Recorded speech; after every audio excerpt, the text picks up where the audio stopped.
Here we go. Hey guys, welcome back to Resistance Chicks. We're your hosts, Leah and Michelle. Isn't it the best day ever? Can you hear me now? Yeah, they can hear us now, I think. Oh, we have a big show. Today is 8/18/2019. You missed all of our flubs to start with. Okay. They always say if you find a perfect church, don't go there because you'll mess it up. Okay. So when you have a party, it's very difficult to have perfect everyone within that party. And so Nigel had to distance himself from UKIP because UKIP was allowing certain people in and so on and so forth. But that doesn't mean that he has turned his back on Brexit just because he doesn't agree with Tommy, and we do.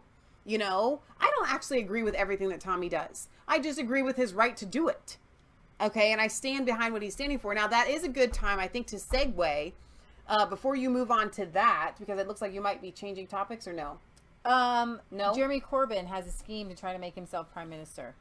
Okay. All right. Let's go to that before we get to Nigel's Liberal Democrats and key Tories both rejected, though. It came out like this week that maybe Corbyn could just hey, maybe make me prime minister, right? But the Lib Dems were supposed to kind of join on to that. Okay. The Lib Dems and key Tories both rejected Corbyn's scheme to make himself a caretaker PM to stop Brexit. 2 days ago, Corbyn seeks to stop Brexit via Make Me Temporary PM. Ending comment was, there is little chance Corbyn's Make Me PM Pretty Please motion does anything but fall flat on its face. But if by some miracle it passed, I expect Johnson would refuse to sign until October 31st. Happy Halloween. Well, that didn't take long. The Guardian reports no deal Brexit edges closer as key Tories refuse to back Corbyn.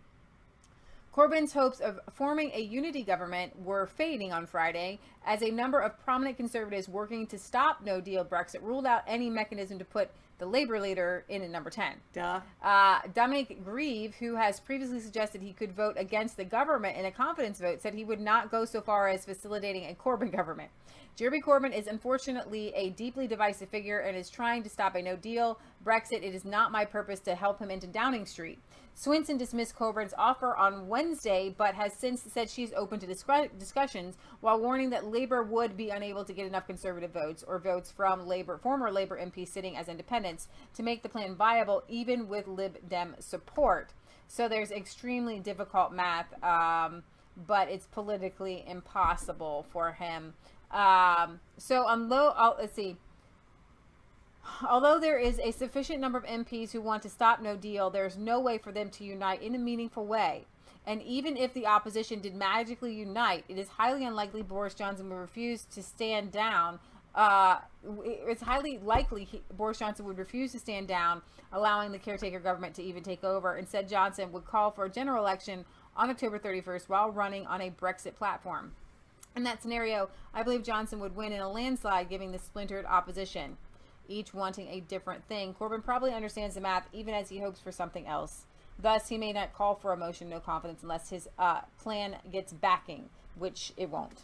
So there you go. So somebody was asking, and it's really important actually to differentiate between a lot of these people because it can get confusing. But I also wanted to address why we talk about the UK politics. So somebody, I'm assuming from the United States, says, is Corbyn the referee guy? No. The referee guy is John Bercow, this guy that we have the face. He's called the Speaker of the House, from what I understand. And so he really is just there to, he does have some power. He's not just there to bang the gavel. He does have power, but Jeremy Corbyn would be the pick for prime minister should Labour win. He's the leader in the face of the Labour Party, which aka Commie Party. Exactly. He is a communist. We now have right now Boris Johnson as prime minister of all of UK, and because their government is different than ours, because they've got this little thing called the royal family in there. Okay, they're kind of like for show, but they don't have they don't nationally vote for a prime minister. Exactly. They vote for a party, and the winning party it votes for who they want. So we cover UK politics right now, especially since Brexit was voted in. Okay, because we're seeing a populist movement of goodness, of righteousness, of each country being sovereign in and of themselves. We're just seeing a global shift.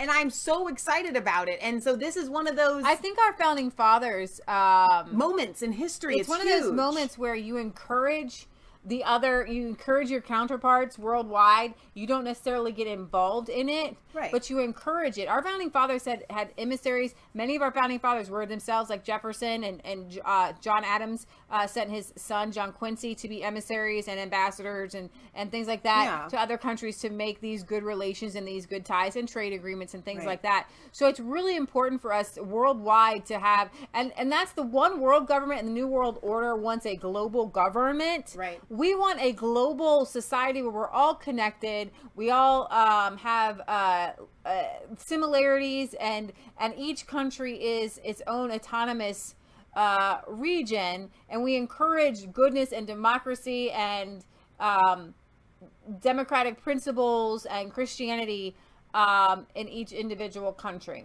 Exactly. And that's why we do the UK Euro News, because I'm seeing my brothers and sisters, I'm seeing people saying the same things I'm saying here across the globe. And so together we unite in a spirit and the power of the force. This is a chick who is against that power and that spirit. Oh, for crying out loud. Greta Thunberg.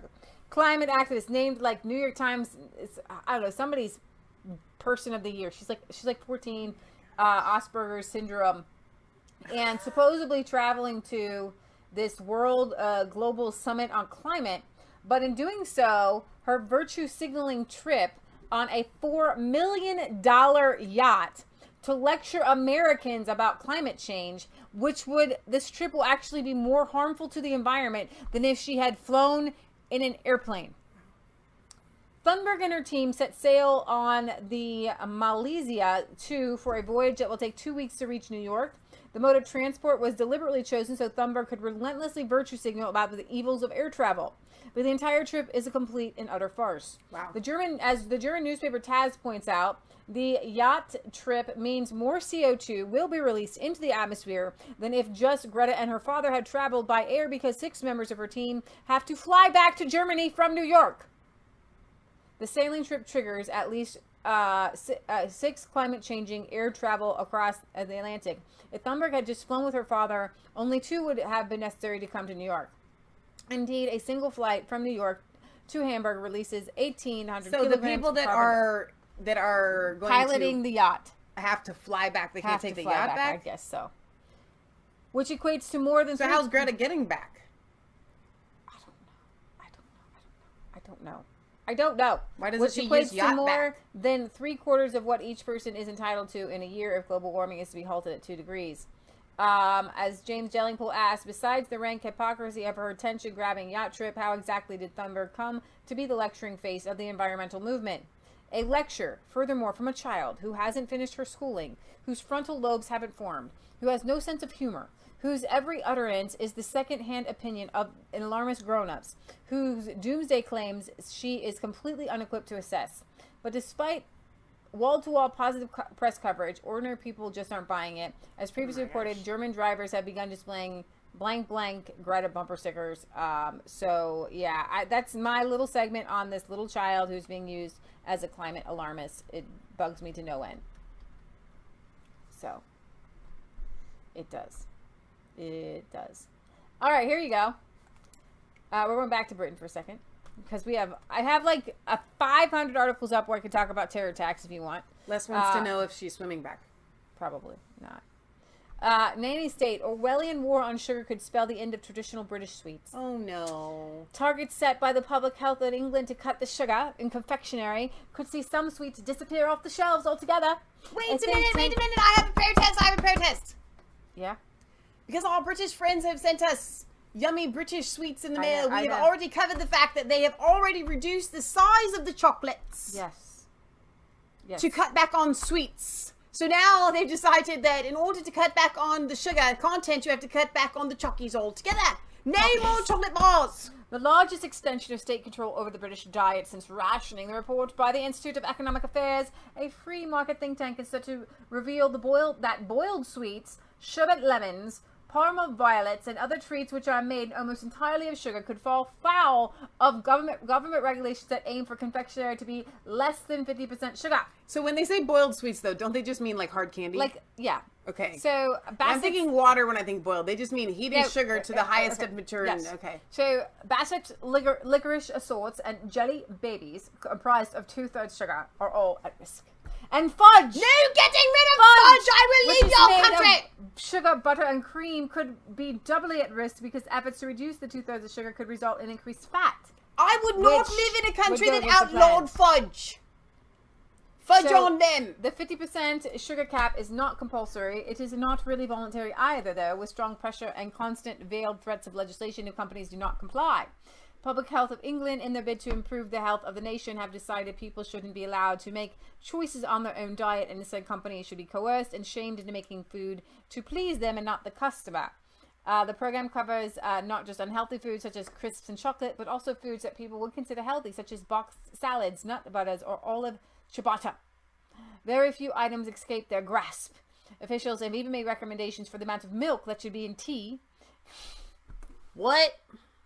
First of all, we don't put milk in tea. But second of all, ain't nobody should tell you if you can't. And are how much you could put in content of whole fruit juice. Unbelievable. So remember What's last wrong year, with milk to start with? Last year, there were draft guidelines telling restaurants and supermarkets to shrink the size of pizzas and remove toppings to meet drastic calorie reductions. And then there was a calorie tax. And then, of course, the... calorie tax? As if getting fat is not enough of a punishment when you overeat. Okay? When the love handles start to pop out the side of your pants, that's not enough of a punishment. Now you got to be taxed. So now you're fat and taxed. This is wrong. This is illegal. I am so upset about this right now. It's so funny because most candy traditionally is made with sugar. That's the whole point of candy. It's made with sugar. It's made of sugar. Lollipops, licorice, jelly beans. It's called the canty. You can't have it. That's a good one. This is unbelievable. I got another good one for you. No, I'm so upset about this. I can't move on. This will keep you stuck too. Could you stop and tell these people how much I love candy? How much I grew up on candy? You used to love candy, but you don't. I don't really eat it anymore. as much, but it's like inside of me. So I have this righteous, connection. You wouldn't. Well, here you wouldn't have Skittles. You wouldn't have Runts. You wouldn't have Sprees. None of that. They're all sugar.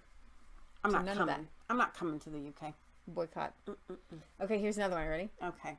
An ad featuring a mother with a baby is banned because it perpetuates harmful gender stereotypes.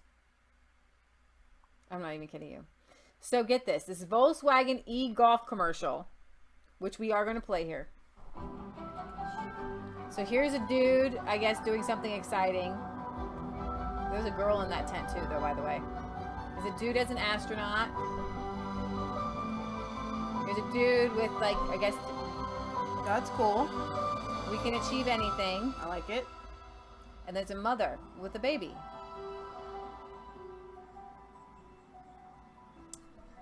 So, because it showed, and in the beginning, I don't know if you saw that, but it kind of focused on the dude, but there's a chick in there, by the way, in this big tent hanging on the thing. Right. Okay.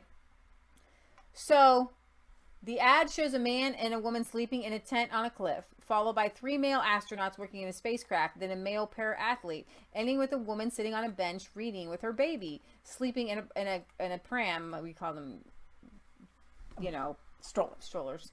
The final clip implying that the Volkswagen is so quiet, it fails to disturb the sleeping child or a woman reading a book. Okay? 3 people complained about the commercial, and the Advertisers Standings Authority banned it on grounds that it showed men being daring and adventurous, even though there's a woman in the tent, right? While women were passive or engaged in stereotypic caregiving roles. Unbelievable. The ASA said by juxtaposing images of men in extraordinary environments and carrying out adventurous activities, while there's a woman in the tent. She had to get there somehow. She climbed. She didn't take a helicopter to get in that, by the way, okay? I guess they would have fixed it if she were the one shutting the tent. Okay. Hang on, though, because Redneck makes a good point that has nothing to do with this. And he says, I love how car commercials show stuff that has nothing to do with the car, as if folks are going to do any of that stuff. I know. Who appeared passive or engaged in a stereotypical caregiving role. We considered that the ad directly contrasted stereotypical male and female roles and characteristics in a manner that gave the impression that they were exclusively associated with one gender. We concluded that the ad presented gender stereotypes in a way that it was likely to cause harm. Therefore, it breached the code. Jess Ty, investigations manager at ASA, told the BBC on Wednesday that gender stereotypes in commercials could cause real-world harms, specifically where male and female stereotypes were contrasted, saying it's about thinking about what the cumulative effect on the gender stereotypes would be. That bikini ad was banned. Meanwhile, an ad for soft cheese spread Philadelphia pulled in a whopping 128 complaints because it portrayed two hapless dads leaving their babies on a conveyor belt as they became distracted by food. The ASA ruled that the lighthearted humorous ad for the Mondolas product that portrayed men as somewhat hapless and inattentive, which resulted in them being unable to care for the children, relied on the stereotype that men were unable to care for children. A ban on gender stereotyping in ads came into effect 2 months ago. Because there were some of these that you know, whatever. So I actually object to this commercial on personal grounds, right? Because I think that it states that that all women have children, and I think it's harmful and hurtful to those of us that don't have children to show a woman with a child, and so I take offense at that. I also take offense that that they're showing astronauts because I can't be one. And that's hurtful and harmful to me. The couple either. To start with at the beginning, you know, I'm not a couple. I would take offense to that. You know, I've never played track and field. I take offense to that. I don't own a Volkswagen. I don't have a new car. I've never bought a new car. I've never owned a new car. I take offense at that. I can't afford a Volkswagen. I take offense to that. I take offense to you trying to sell me something that I can't afford. So every single thing about this commercial is offensive to me. I take offense to you trying to sell me something I can't afford. That's it. Yeah. So first of all, you need to just start giving your cars away. Exactly. Because that's how I would feel better. Exactly. The ads are for free cars from now on. Yeah. I'm with you on that one. Oh my goodness. Redneck says, why don't they just show people doing normal stuff like driving through McDonald's? Because that's not exciting. I thought that was I got attacked by a wild boar. Yeah, that's awful. Yeah. Not really wild, but Pikes Peak says, my mom showed us how to butcher a chicken. You have an excellent mother. That's a mother's duty, I think. Yes, or a father's duty. All right, you guys. We love you. God loves you. God bless. Remember, it's not just a conspiracy theory if it's actually the truth. Like, comment, and subscribe to Masfaith3 and Resistance Chicks. Ring the bell for notifications. Find us on Facebook. Follow us on Twitter. We love you. God loves you. God bless. Have a wonderful rest of your Sunday. Rest. Get in the Word. And we will see you back as soon as possible. Bye, guys.